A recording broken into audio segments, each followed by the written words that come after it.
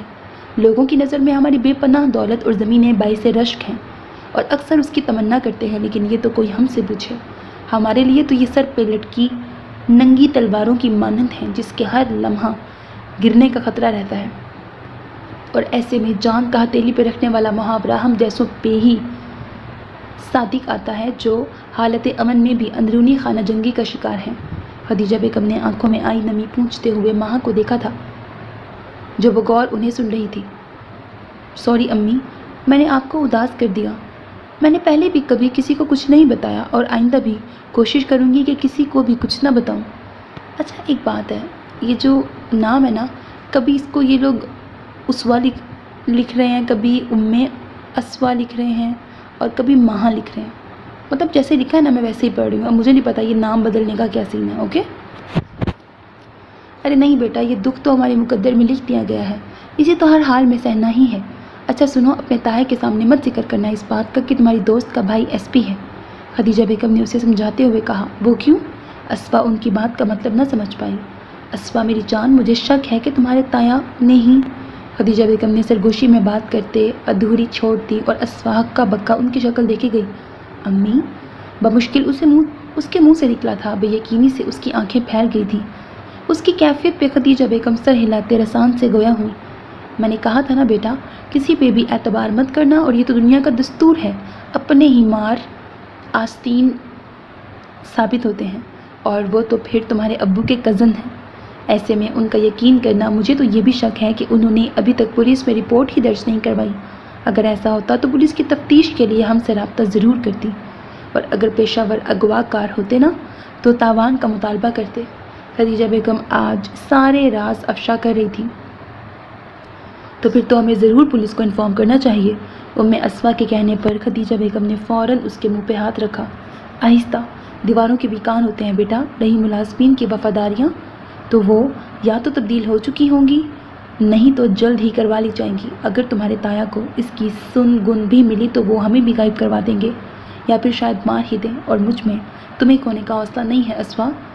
اسوا کو خود میں بھینچے گھٹے گھٹے لہجے میں خدیجہ بیگم نے کہا، اور بابا، اسوا کے لہجے میں اندیشے بول اٹھے، اتنی جلدی تو یہ کوئی قدم نہیں اٹھائیں گے، صرف اپنے مطالبات منوانے کے لیے زور ڈال رہے ہیں۔ تم بس دعا کرو اور آئندہ گھر میں بھی محتاط رہنا میرے بچے۔